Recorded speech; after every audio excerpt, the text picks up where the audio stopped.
Dear Church, I hope you're having a wonderful start to the new year. Welcome to day 12.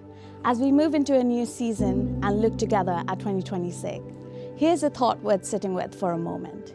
Many of us know what it's like to begin something new with a genuine energy, a new routine, a fresh responsibility, and even a new year. And then we realize that as time passes by, the momentum doesn't always last. Not because we didn't care enough, but because life began to demand a lot more than we expected. And along the way, an important lesson is learned. Good intentions alone don't sustain us. We clearly see this in Peter's story in Luke chapter 5. Peter was familiar with his work. He had done everything he knew to do, and still the nets came up empty.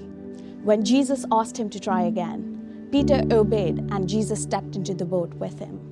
The only difference that day wasn't Peter's efforts or techniques. It was his obedience and the presence of Jesus that brought him his blessings.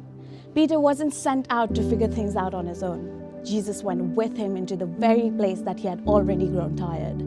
And when the nets were filled, Peter realized this moment wasn't just about provision, but was an invitation to follow and trust Jesus more deeply.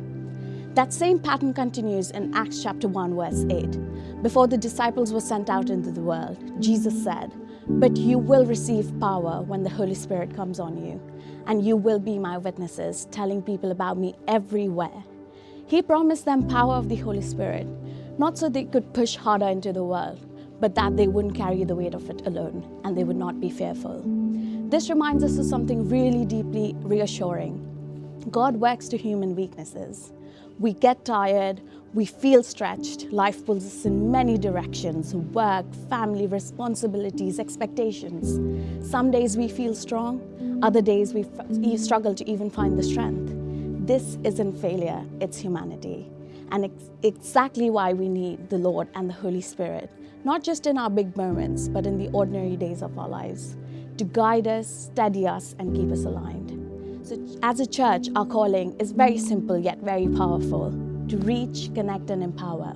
We reach people with God's love, connect them into our community, and empower them to work confidently with the Holy Spirit. But we can only empower others when we ourselves are filled with the Spirit.